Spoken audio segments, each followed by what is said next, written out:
Hello, I'm Lee Hawkins, and welcome to the Business of Celebrity. I'm here today at New York Yankee Stadium, and I'm talking today not about athlete endorsements this time, but about investments. The investments that athletes make and the chances that they take putting their wealth on the line on the hope that a business will succeed. I had a chance to talk to star New York Yankee Mark Teixeira about just that, because not every athlete is going to be like a Magic Johnson or a George Foreman and have guaranteed success in their entrepreneurial career. I had a chance to talk to Teixeira about what he's doing to try to grow his business and to avoid failure, and here's what he had to say.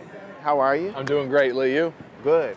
You must get approached by thousands of people about businesses. How do you choose, and do you have any stories about people that have approached you in the wrong way? You know, I do get approached by a lot of different people, and the first part of my career, I said no to almost everything. I didn't really want to get involved with anything. When you move to New York and you see all the different opportunities and the people that you're dealing with, now I'm on the backside of my career. I'm not 24 anymore. I'm going to start thinking about my future. So the last few years, I teamed up with Kenny Dichter, who started Marquis Jet and Tequila Avion. We started talking about maybe doing some things together that are fun and that are things that I know, and that's where SportsYapper came from. Dave and Eric came to me and said, you know, Mark, would you like to be involved? And I was more than happy to be involved. What do businesses need to have? Because you do get approached with so many. What do you look for in businesses? They need to be real. They need to be something that I believe in. I would never endorse a product or invest in a business that I didn't believe in. And something like SportsYapper is because really it's in line with what you do. It's an extension of my everyday job. Absolutely. Right. It's another way for me to connect with fans and to media members. What do you do to prepare yourself? I mean, there's so many athletes out there that want to be entrepreneurs. How do you prepare yourself for that? I think it's very important for athletes to be responsible for their own careers and their own financial security. I hate seeing stories of players that have made a lot of money to set up their family and to live happily or at least comfortably the rest of their lives, only to lose it in a bad investment. So for me, I try to surround myself with good people and diversify. While I'm having fun with these outside investments and these fun businesses, I also have a nest egg that is in safe securities and safe stocks that won't be touched as I'm doing these other ventures. And your other one is Juice Press. What is that? So Juice Press is a raw juice bar in Manhattan. There's 4 stores right now. We're about to open up a 5th in the West Village. Juice Press is a raw food and juice store that is, kind of the top of the marketplace right now in the food industry. When you talk about raw, organic, healthy food, Juice Press is #1 right now in Manhattan. In terms of endorsements, what are your biggest endorsements? Endorsements are kind of different than my business ventures. Right. Nike, Steiner Sports, Hart Schaffner Marks, those are companies that I've partnered up with to help endorse and help get the word out about my involvement in their company. And I look at Juice Press and I look at SportsYapper as not endorsements because I'm not an unpaid endorser. I'm a partner in the company. So I use my time growing the company. Do you see yourself actually making more money on the other side, on the investment side? I think that's the goal. That's the goal. That should be the goal of athletes, because we all know while we're playing our short career, 5, 10, 15 years, we have endorsement opportunities. But when we're 35 and 40 years old and going out there looking for a job or looking for our next thing to do, those endorsements aren't going to be there. So unless you're a Hall of Fame, unless you're Michael Jordan or Derek Jeter, those endorsements aren't going to be there after you're done playing. So it's very important to build businesses, build partnerships, and have fun, safe investments that you can look forward to when you're done playing. And the platform isn't always going to be there. When you're a retired player, do you think it'll be harder for you to actually be the face of a company and be as effective as you are when you're a player? Absolutely. I think that's why it's important for me right now during my career to start getting involved in small companies and start making those partnerships and relationships. Right now, I'm relevant. Right now, my teammates are relevant, and people want to do business with us. But as we get older and we're an ex-player or we're an old player or a washed-up player, those relationships are going to be a lot harder to come by. And so it's very important to start those now. How aggressive do people get in terms of trying to get to you and to get you involved? And what's the wildest thing you've been asked to invest in? I've been asked to invest in a lot of interesting things. I think the ones that I always stay away from are the too good to be true. Okay. When someone says, I'm going to guarantee you this, I'm going to guarantee you that, well, guess what? There's no guarantees in business. And so anytime someone comes by and says, I'm going to make 20 times my money in a year, probably not going to happen. Do you have trouble when you say no to people? How do they take it? You know what? I'm surrounded by a lot of great people. Joe Geyer, my financial advisor, and my dad. My dad is an ex-business executive, and he's kind of my consigliere. What business was he involved in? He worked for Northrop Grumman for over 30 years. He went to the United States Naval Academy. He's got a great background in business. He was a systems engineer, actually, so he understands numbers. And when I have these business opportunities, I sit down with my father, with Joe, and we say, okay, these are the things maybe I want to do, and these are maybe the too good to be true, or we're not interested right now. Do you think that that's an advantage for you? Because a lot of players are coming from an experience where they don't have someone in their family that was an executive. They weren't even middle class. And so the wealth that you come into at a very young age is much harder for them to adjust to. Do you think it helps you that you have that background? You're absolutely right. There's a lot of pro athletes that go from maybe poverty to extreme wealth within a few years. And that's very hard because it's hard to have those building blocks of, okay, these are the steps I need to take to make sure I surround myself with the right people, to make sure I protect my wealth. And I was in a great place, going to college, having two parents that graduated from college, and having a father that worked in the business world. And so that was important to you to make sure that you did finish school. It's very important. I have one more year of school left. When I'm done playing, that's another thing that I plan on doing is going back to Georgia Tech, finishing my degree because... And what will your degree be in? Business management. Okay. Might as well get an MBA while you're at it. Absolutely.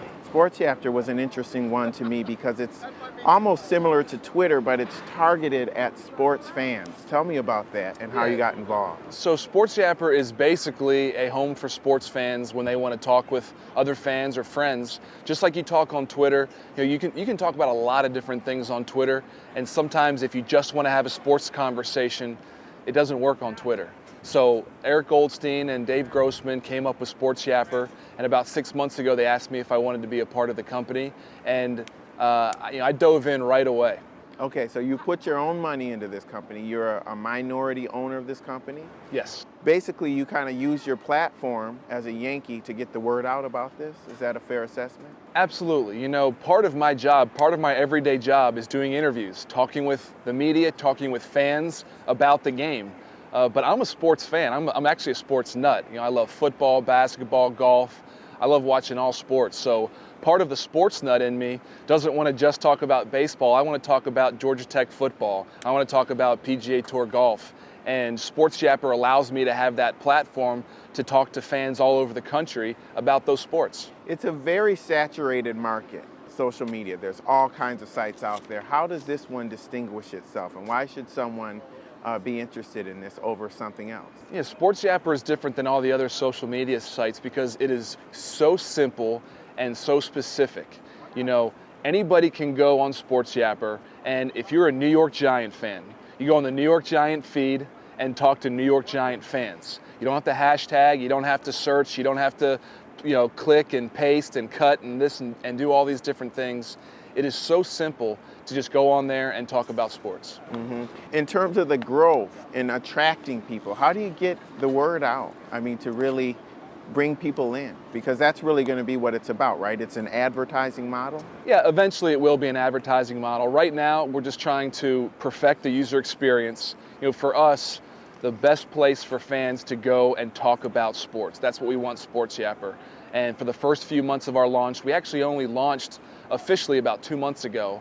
And the first few months have been just getting feedback from our users, from our fans, and eventually when we grow a bigger base and social media is in fact social, people are going to talk about it and hopefully it'll just grow naturally. And eventually we'll start looking at advertisers and looking to figure out how to monetize. Do you see yourself growing this company and hopefully having it acquired one day, or what would you like to see happen?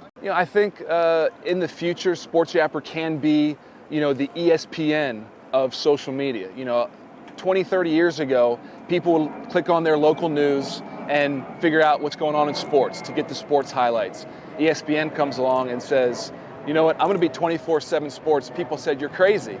Well, SportsYapper is going to be that 24/7 sports, a place for fans to go. And in the future, we'll see what happens. Whether it's another company wants to acquire us or we build out and be the ESPN of social media, we'll see what happens. A couple of Yankee questions. Some injuries. A-Rod is gone. Do you feel that lessens the pressure of the injuries, the fact that you're doing so well?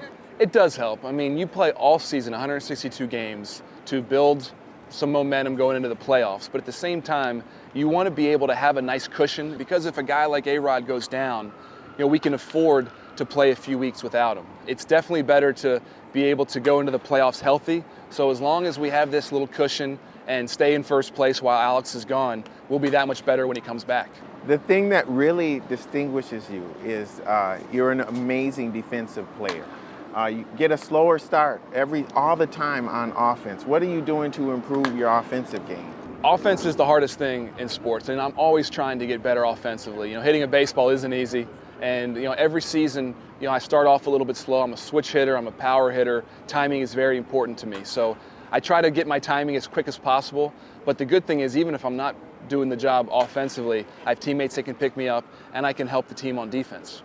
And you're an Orioles guy. I mean, you grew up as an Orioles guy. Does that present any trouble for you when you go and play? What does it feel like to play against the Orioles? It is a little tough. Luckily, I did grow up an Orioles fan, but luckily I got to play a few years in Texas, and I was a visiting player on the Texas Rangers. Now, I got a lot better ovations, playing for the Rangers than I do playing for the Yankees in Camden Yards. Really? Because the Yankees, because the rivalry. We're hated everywhere. It's you love us or you hate us, and it's good for sports. I mean, when I stop getting booed, that means I'm not good anymore, and people don't know me.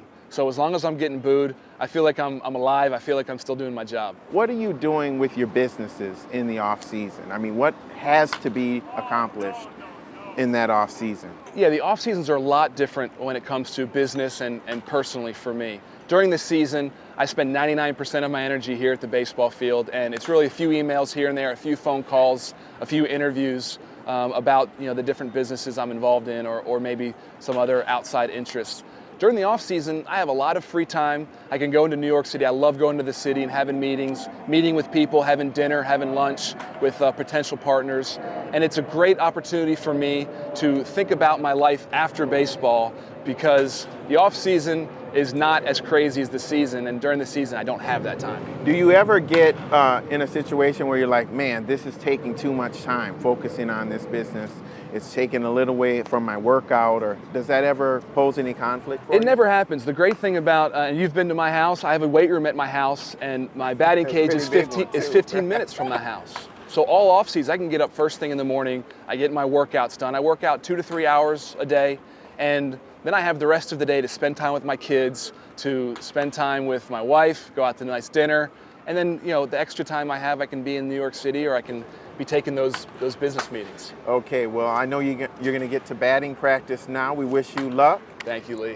In your career, and as you continue to make this transition to an entrepreneur. Well, you're already an entrepreneur, but you're going to continue to grow. At the end of your career, do you expect that you're going to invest more aggressively in businesses? Absolutely. When I'm done playing, I'm probably most likely not going to continue in baseball, meaning not be a coach or a manager or anything like that. Broadcaster? No, because that takes a lot of time away from my family. Okay. And I can make my own schedule as an entrepreneur, as an investor, and that's why it works for me, right now, and why it'll work for me when I'm done playing. Do you anticipate that you'll grow your wealth exponentially in your post-career? That's the plan.